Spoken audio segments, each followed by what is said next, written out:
या दिव्या जी ने फोन करके कहा कि इसका काम करना है। आरएलपी पार्टी है जो खड़ी हुई है, हम भी ईश्वर से प्रार्थना करते हैं कि वो आगे बढ़े, लेकिन एक बात साफ है कि ये उनकी निजी लड़ाई है। ये निजी है जो कारणों से पिछले चुनाव में दिव्या जी का समर्थन किया और इस बार नहीं करने का वो जगह जगह जता रहे हैं। हमारी मौजूदा विधायिका के नज़र में वो दुश्मन माने जा रहे हैं जो उनके साथ खड़े नहीं हुए या उनको वोट नहीं दिए। विधायिका ने अपने महीने भर पहले टूर के वक्त नल के नल उखड़वा दिए हैं रात को कि इनके जो संबंध विच्छेद कर दो, इनके पानी नहीं जाना चाहिए। कहीं कोई सड़क बन रही थी वो बंद करवा दी। एक बात मैं कहूँगा, 2013 में पार्टी के शीर्ष नेताओं ने मुझे ये आश्वासन दिया कि इस बार आपको अशोक जी गहलोत के सामने चुनाव लड़ना है और निश्चित रूप से आप जीतेंगे, और यदि चुनाव लूज भी हो जाता है तो अगली बार हम आपको वापस जीतेंगे या हारेंगे तो भी ओशियां भेजेंगे। नमस्कार दोस्तों, आज मैं आपको रूबरू करवाता हूं शंभू सिंह जी खेतर सर से। आपको पता होगा कि अभी भाजपा का एक ओशिया विधानसभा से उम्मीदवार भी है और इनसे बात करते हैं ओशिया विधानसभा के बारे में और आने वाले चुनाव के बारे में। नमस्कार जी। नमस्कार, सादर प्रणाम जी। सबसे पहले आप मेरे को यह बताओ कि ओशिया की जो जनता है वो अभी कुछ मैटर पे बात कर रही है, और जो पीछे कांग्रेस की पार्टी रही है और दिव्या जी मदेरणा थे तो उन पे काफ़ी इल्ज़ाम लगा रहे हैं, बता रहे हैं कि एक पार्टी पक्ष विकास हुआ है, और जो भाजपा के कोई भी कार्यकर्ता रहे हैं तो उनके विकास नहीं हुआ। कि यह बात सच है? क्या मामला है? बिल्कुल निहायत ये बात सच है कि जो उनके नज़र में उनका वोटर नहीं था, उनकी नज़र में भारतीय जनता पार्टी का जिस व्यक्ति पे ठप्पा लगा, जिस घर पे ठप्पा लगा हो, उसको वो दुश्मन समझती है, अपना एनिमी है जो समझती है। जबकि प्रजातंत्र में ये नहीं होता है। प्रजातंत्र में पूरी जनता को अपना समझकर विकास का काम किया जाता है, चाहे वो उनको वोट दिया है, चाहे है जो उनको वोट नहीं दिया है। जो भी व्यक्ति चुनाव लड़ता है या राजनीति करता है उसके दिमाग में 36 ही कौम के लोग वो अपने होते हैं, वो कोई पराये नहीं होते हैं, अपने होते हैं। उसमें अपने बनाने में किसी के दिमाग में कोई भी बात आ सकती है, बनाने की क्षमता होनी चाहिए। जो आज मेरे पक्ष में नहीं है, अगली बार वो मेरे पक्ष में आएंगे, मेरे काम को देख के, जनहित के जो कार्यों को देख के मेरे पक्ष में आएंगे। तो ये भावना, ये सोच होनी चाहिए, ये मानसिकता होनी चाहिए। जबकि हमारी मौजूदा विधायिका के नज़र में वो दुश्मन माने जा रहे हैं जो उनके साथ खड़े नहीं हुए या उनको वोट नहीं दिया। जी, अब बात करते हैं ओशिया प्रशासन व्यवस्था की, चाहे पुलिस प्रशासन हो या किसी भी प्रकार की सरकारी महकमे की, तो उसमें आपको कोई ऐसी कमी दिखी है जो इस सरकार के अंदर रही है? सारी कमी है। प्रशासन मैं समझता हूँ है ही नहीं। जो भी व्यक्ति यहाँ प्रशासन की जिम्मेदारी है जो संभाल रहे हैं वो तो सब यस मैन है। अभी पिछले दिनों देखा आपने, जनता के साथ बैठकर पिछले को जो 4 महीने पहले जो कार्यक्रम दिया था मुख्यमंत्री जी ने, उस कार्यक्रम के वक्त आपने देखा होगा वही काम हुआ है जो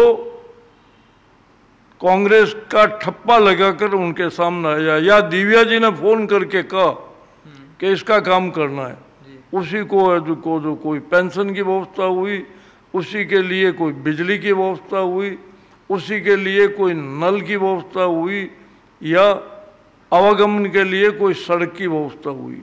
अब देख लीजिए पिछले जो 4 साल में जो भी काम हुए हैं वो उनके काम हुए हैं जो निश्चित रूप से कांग्रेस का ठप्पा लगाए हुए या दिव्या जी के वोटर हैं। हाँ, जो भी नेता होता है अपने वोटर का ख्याल रखता है, इसमें कोई दो राय नहीं, लेकिन दूसरे लोग जो उनके जो साथ चुनाव में खड़े नहीं थे जो उनके जो समर्थक नहीं थे उनके साथ दुराभाव की भावना नहीं रखनी चाहिए। वो दुश्मन नहीं है, वो भी यहीं की जनता है, इसी 36 कौम के परिवार से जुड़े हुए लोग हैं। हो सकता है आपके अच्छे काम हो, आपका कार्यक्रम अच्छा हो, विकास के जो काम आप करवा रहे हैं, तो अगली बार वो लोग भी आपके साथ खड़े होंगे और आपको जबरदस्त समर्थन देंगे। अभी तो पूरी तरीके से ओशा विधानसभा क्षेत्र में, और मैं एक कहने में कोई संकोच नहीं करूंगा कि पूरे जोधपुर जिले में उनकी माताश्री जिला प्रमुख है। और गांवों में ग्रामीण विकास के सारे कार्य पंचायत समिति, पहली इकाई है ग्राम पंचायत, फिर पंचायत समिति और फिर जिला परिषद। आप देख लीजिए उन्होंने जो जिला प्रमुख साहिबा ने जो पैसा है जो अलॉट किया है, वो सबसे ज़्यादा तो ओशा विधानसभा के उन लोगों को किया है जो सरपंच या पंचायत समिति मेंबर कांग्रेस के, बाकी लोगों को वंचित कर दिया। प्रत्येक घर में जो केंद्र सरकार की स्कीम है, हर घर है जो नल की व्यवस्था करनी, ये जनता जल और जल जीवन मिशन के जो कार्यक्रम है, आप ये भी देख चुके हैं, सुन चुके हैं, जिनके ऑलरेडी कोई ढाणियों में पहले से नल लगे हुए हैं, जीएलआर टंकी बनी हुई है, और वो उससे है जो पानी की अपनी है जो प्यास बुझाते हैं। तो इस विधायिका ने अपने महीने भर पहले टूर के वक्त नल के नल उखड़वा दिए हैं रात को कि इनके जो संबंध विच्छेद कर दो, इनके पानी नहीं जाना चाहिए। कहीं कोई सड़क बन रही थी वो बंद करवा दी। और वैसे तो पूरा विधानसभा क्षेत्र उबड़ खाबड़ रास्तों पे अटा पड़ा है। तिमरी ओशा का सबसे महत्वपूर्ण कस्बा है और वहाँ से है जो राज्य सरकार को और केंद्र सरकार को रेवेन्यू भी मिलता है। लेकिन आज ओशा हेडक्वार्टर होते हुए ओशा और तिमरी के बीच की सड़क पूरी पूरी उधड़ी हुई पड़ी है, पूरी पूरी टूटी हुई पड़ी है और खड्डे पड़े हैं। मोटरसाइकिल क्या, गाड़ी, 4 पहिए की गाड़ी भी नहीं चल सकती। तो सर अगली अपन बात करें तो आप सीएम अशोक जी गहलोत के सामने हर बार चुनाव लड़ते आए हैं, इस बार आपका मन ओशा की तरफ क्यों बढ़ा या फिर कोई दूसरा कारण है? देखिए, मेरा शुरू से ओशा से ही लगाव रहा है। मेरा राजनीतिक जीवन ओशा से ये कहना चाहिए शुरू हुआ है। वैसे तो मेरा विद्यार्थी जीवन में ही मैं राजनीति में आ गया था, लेकिन लंबे समय तक जोधपुर जिले का सरपंच मैं ओशा से रहा हूँ। आज मेरी सहधर्मिणी मेरी पत्नी ओशा से प्रधान है। पहले वो पंचायत समिति मेंबर थी, मेरी भाभी जी जिला परिषद मेंबर थी। हम घर में 3 लोग थे जो वयस्क थे और तीनों के तीनों कहीं न कहीं प्रजातंत्र की इन तीनों इकाइयों से जुड़े हुए थे। मेरा कार्य क्षेत्र ओशा ही रहा है, ओशा विधानसभा ही मेरा कार्य क्षेत्र रहा है। ओशा के लोगों से जो मैं जुड़ा हुआ रहा हूँ, उनके सुख में दुख में, उनके प्रत्येक विकास के कार्य में मेरी भागीदारी रही है। लेकिन जब पार्टी ने 2013 में मुझे सरदारपुरा मुख्यमंत्री अशोक गहलोत जी के सामने चुनाव लड़ने का सोचा, तो मुझे पार्टी का आदेश मानना पड़ा। और अगले चुनाव में भी 2018 में भी पार्टी में मुझे है जो इसके लायक समझा कि अशोक गहलोत जी को मैं ही है जो टक्कर दे सकता हूँ। तो 2018 में भी पार्टी ने पुनः मुझे आदेश दिया कि आपको तो सरदारपुरा से ही लड़ना। पर एक बात मैं कहूँगा, 2013 में जब मैं ओशा का दावेदार था और निश्चित रूप से भारतीय जनता पार्टी का एकमात्र दावेदार ओशा से शंभू सिंह खेतासरी था, लेकिन पार्टी के शीर्ष नेताओं ने मुझे ये आश्वासन दिया कि इस बार आपको अशोक जी गहलोत के सामने चुनाव लड़ना है और निश्चित रूप से आप जीतेंगे। और यदि चुनाव लूज भी हो जाता है तो अगली बार हम आपको वापस जीतेंगे या हारेंगे तो भी ओशा भेजेंगे। जी। और उनके आश्वासन के बाद ही मैंने ओशा की जनता की सेवा करने का जो प्रण लिया था, मैंने इनसे माफ़ी मांग के, क्षमा मांग के ओशा की जनता से और पार्टी हित में सरदारपुरा से चुनाव लड़ा। जी। और सरदारपुरा की जनता ने मुझे जबरदस्त अथाह स्नेह, अथाह प्रेम दिया और जबरदस्त है जो वोट दिए, जिसकी मुझे आशा ही नहीं थी, उम्मीद ही नहीं थी। जी। परंतु जब 2018 में वापस पुनः जी। चुनाव की बेला आई तो वो शीर्ष नेतृत्व बदल गया था और दूसरे लोग आए हैं, उन्होंने भी मुझे एक बार वापस सरदारपुरा से चुनाव लड़ने के लिए राजी किया और मुझे वापस पार्टी का आदेश मानना पड़ा और सरदारपुरा से चुनाव लड़ा। जी। अब मैं अपने जीवन में ओशा की जनता की सेवा करना चाहता हूँ। ओशा की जनता के जो वर्षों से स्वतंत्रता के बाद से जो इस प्रजातंत्र में उनके अधिकार बनते हैं, उनकी ये जो आशाएं जो थी वो आशाएं सब फलीभूत नहीं हुई। अब मैं चाहता हूँ कि एक बार ओशा से मैं चुनाव लड़ूं और यहाँ से विधानसभा में जाऊं तो ओशा के 36 कौम के लिए मैं कुछ करूं। 52 से लेके आज दिन तक ओशा में कोई विकास नहीं हुआ है, आप खुद देख रहे हैं। और इस विकास नहीं होने के पीछे ये मानसिकता थी जातिवाद, भ्रष्टाचार और भाई भतीजावाद। जातिवाद के बाहर यहाँ से चुने हुए लोग कोई निकले ही नहीं, जिसके कारण ओशा विधानसभा क्षेत्र की 36 कौम के जनता वंचित रही विकास से। मेरे मन में बलवती आशा है कि मैं इन 36 कौम के लिए कुछ करूं और दूसरे जो विधानसभा में जो काम हो रहे हैं उससे भी बेहतर काम करके मैं ओशा की जनता की सेवा करना चाहता हूँ। जी।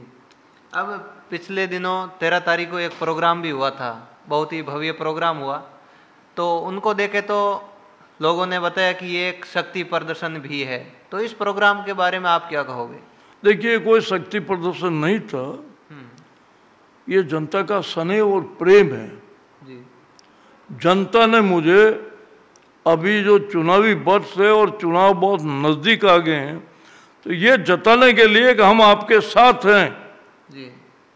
इसलिए जनता जो इतनी इकट्ठी हुई, हमें भी ऐसा नहीं थी कि इतने लोग मुझे आशीर्वाद देने इकट्ठे हो जाएंगे। ये कोई शक्ति प्रदर्शन नहीं था और ऐसा कोई यहाँ कार्यक्रम भी हमने ना है जो दिया जिससे महसूस किया जाए, जिससे ये जताया जाए कि ये हमारा शक्ति प्रदर्शन है। पार्टी जिसको भी टिकट देगी जीता हुआ आदमी को देना चाहिए और मैं अपने आप में समझता हूँ कि ओशा की जनता का 36 कौम के लोगों का प्रेम और स्नेह जो मुझे हर समय मिलता है, उसको देखते हुए मैं वादा करता हूँ कि निश्चित रूप से ओशा विधानसभा से भारतीय जनता पार्टी यदि मुझे टिकट देती है तो भारी मतों के अंतर से मैं जीतूंगा। जी बिल्कुल। इसके अलावा बात करते हैं तीसरे मोर्चे की, आरएलपी, तो उनसे आपका क्या लगता है कि आपकी तरफ समर्थन मिल सकता है? क्योंकि वो बता रहे हैं कि दिव्या जी मदेरणा को वो अच्छी तरीके से पिछली बार हमने समर्थन दिया था, इस बार समर्थन नहीं देंगे। लेकिन हमने देखा जो प्रधान के इलेक्शन हुए थे उनमें उनका समर्थन रहा था आपकी तरफ, तो इस बार क्या हो सकता है? देखिए, मेरे साथ पिछली दफ़ा भी उनका समर्थन नहीं रहा, परंतु एक बात साफ है कि ये उनकी निजी लड़ाई है। ये निजी है जो कारणों से पिछले चुनाव में दिव्या जी का समर्थन किया और इस बार नहीं करने का वो जगह जगह जता रहे हैं। मैं उस पथ में नहीं पढ़ना चाहता हूँ। अब चुनाव लड़ने का सबका अधिकार है, वो भी अपना कैंडिडेट खड़ा करेंगे, उनके जो समर्थक हैं वो उन्हें सहयोग करेंगे, मदद करेंगे। और नई पार्टी है जो खड़ी हुई है हम भी ईश्वर से प्रार्थना करते हैं कि वो आगे बढ़े, लेकिन ऐसा कुछ भी नहीं है। ना तो मेरी कभी है जो को उनसे इस प्रकार की चर्चा हुई जी कि वो मेरे से कोई सहानुभूति रखते हैं या मुझे समर्थन देंगे। जी ये समय आने पे है जो सारी चीज़ों की जानकारी होती है। मुझे अभी तक ऐसा कोई आभास किसी ने नहीं करवाया कि कौन मुझे जो पार्टी है। दूसरी, मैं तो समझता हूँ भारतीय जनता पार्टी का आशीर्वाद ही मेरे पास है और वो मजबूत है। जी बिल्कुल।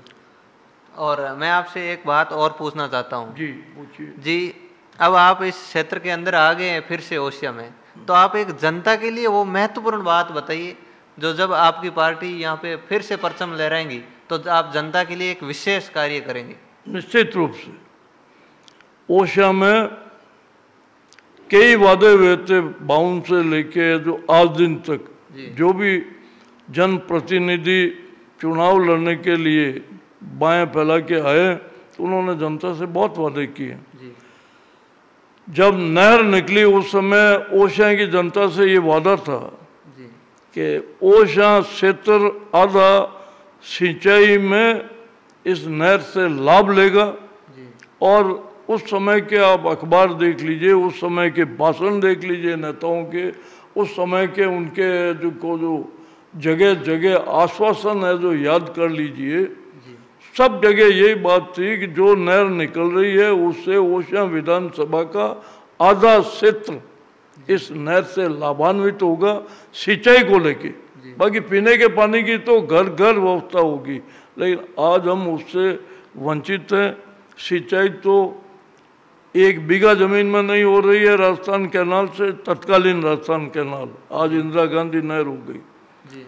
और सिंचाई के अलावा वो तो भूल गए हम, पीने का पानी भी नहीं मिल रहा है। और जो व्यवस्था माननीय